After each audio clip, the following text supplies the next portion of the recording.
Je m'adresse aux soldats, aux officiers, aux volontaires qui sont actuellement au front, aux habitants des territoires de Louhansk et de Donetsk et d'autres territoires libérés de Kherson et de Zaporizhzhia. Il s'agit de points et de mesures nécessaires pour solidifier la souveraineté et l'intégrité territoriale de la Russie. Ces régions doivent décider elles-mêmes de leur destin, loin de Kiev, de garder leur pouvoir et de bloquer les développements imposés par Kiev, pour imposer leurs décisions, pour imposer leur volonté. Le but de l'Occident est d'affaiblir notre pays. Ils le disent ouvertement. En 1991, ils ont réussi à détruire l'Union soviétique. Et actuellement, ils souhaitent refaire le même coup. Ce sont des projets de longue date. Ils ont encouragé des bandes de terroristes dans les territoires du Nord. Leur arme est la russophobie totale. Des décennies durant, ils ont contribué à créer ce sentiment de haine à l'égard des Russes.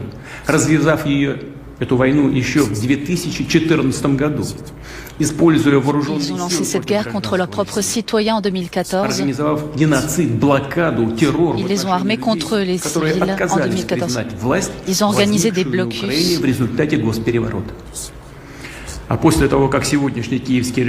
Et ont refusé de reconnaître le pouvoir, le régime, après le coup d'État de Maïdan en 2014.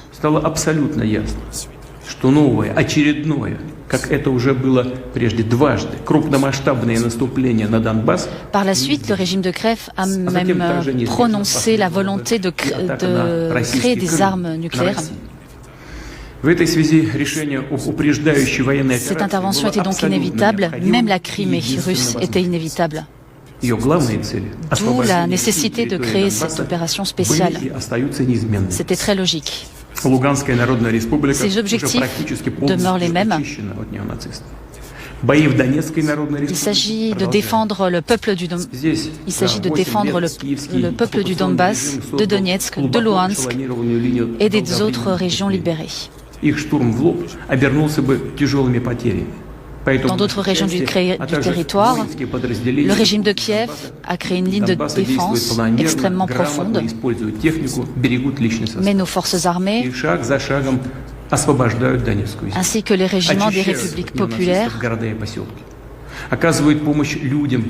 libèrent des villages et des villes pas à pas. Des régions qui sont des otages de Kiev. Ce sont des professionnels qui font partie de nos armées en Ukraine et elles sont épaulées par des volontaires de tous les métiers, de toutes les ethnies, de tous les âges, de toutes les régions de Russie. Ce sont des gens qui se sont levés pour défendre le Donbass. А также бойцов подразделений Донецкой и Луганской народных республик. Он должен быть таким же, Ces personnes ont reçu des réglementations pour défendre leur statut. Les républiques populaires doivent avoir les mêmes statuts, les mêmes garanties que les membres de la Russie. Les équipements des milices populaires, la Russie doit leur fournir le même équipement.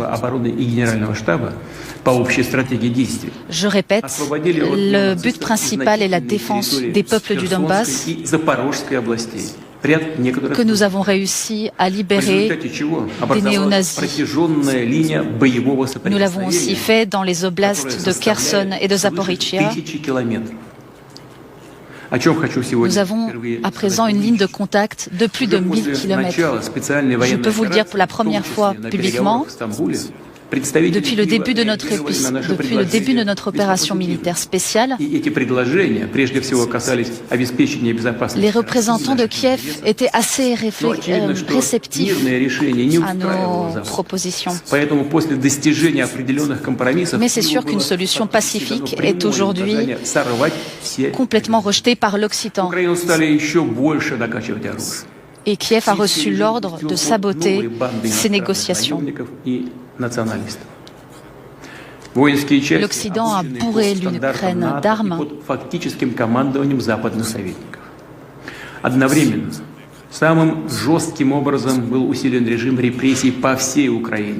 Les forces ukrainiennes sont actuellement entièrement guidées par l'OTAN.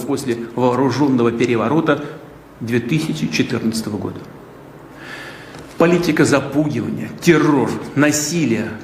politique de la terreur, de la violence est massive. C'est une barbarie.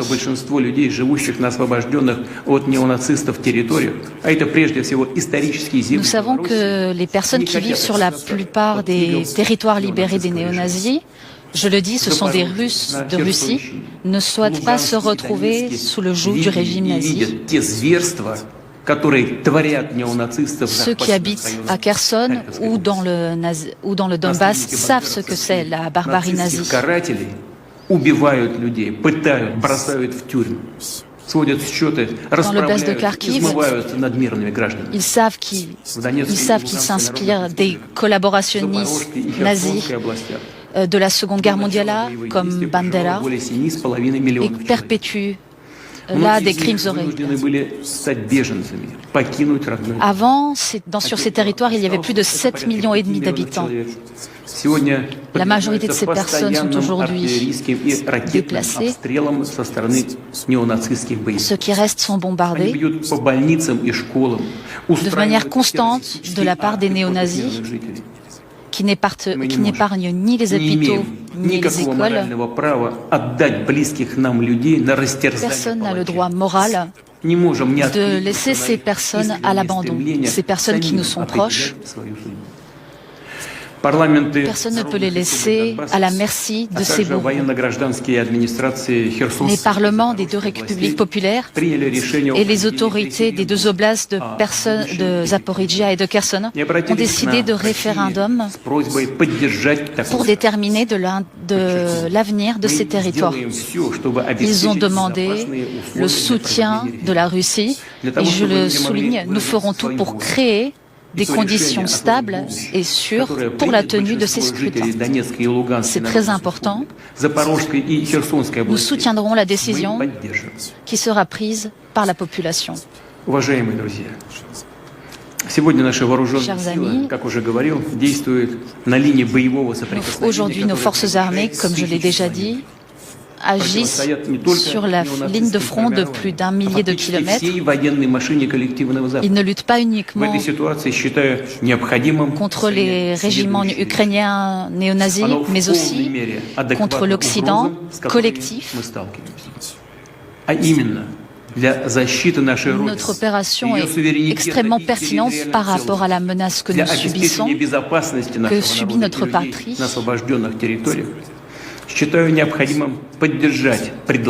La sécurité de notre peuple et des territoires occupés est en danger. Alors, je le soutiens. La décision du ministre de la Défense, et je soutiens cette décision du ministère de la Défense de mettre en place la mobilisation partielle. La convocation sera envoyée aux réservistes, c'est-à-dire ceux qui ont déjà fait leur service militaire, qui ont déjà reçu une qualification militaire. Évidemment, on leur proposera une formation militaire supplémentaire une fois envoyés sur le front. J'ai signé le décret sur la mobilisation partielle en Russie, conformément à la législation. Notre Parlement, c'est-à-dire la Chambre haute et la Chambre basse, seront informés de cette décision. Il rentrera en vigueur à partir du 21 septembre.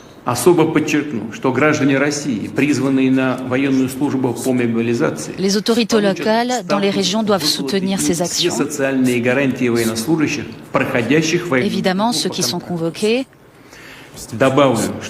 recevront le même statut que ceux qui font déjà partie des forces armées, qui sont sous contrat.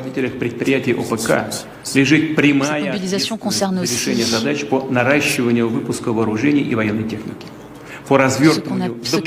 qui est aussi appelé la commande d'État. Il s'agit d'envoyer des capacités productives supplémentaires pour l'équipement militaire et nous allons financer tout ceci. Le gouvernement et le commandement vont s'y atteler. Chers amis, dans cette agression fourbe, l'Occident a dépassé les bornes. Des hommes politiques irresponsables en Occident parlent constamment de fournir des armes à l'Ukraine, de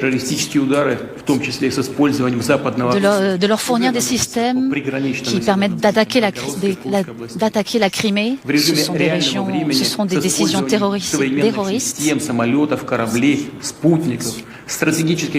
Il s'agit de l'aviation, des satellites, de la flotte, des drones de l'OTAN. Il s'agit d'activités d'espionnage.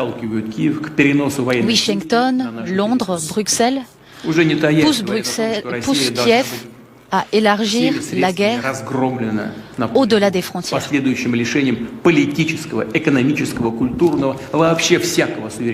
Vous venez d'entendre, ils souhaitent absolument priver la Russie de ses richesses. C'est l'Occident qui est responsable de ces bombardements de Zaporizhia et d'autres chefs de l'OTAN disent même que des armes de destruction massive, c'est-à-dire des armes de destruction nucléaire, ne sont pas exclues.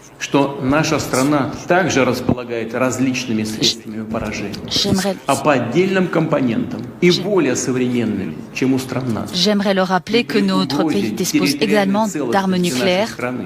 Et donc, si notre intégrité territoriale est menacée, nous allons nous défendre. Nous allons utiliser tous les moyens dont nous disposons. Ce ne sont pas juste des paroles.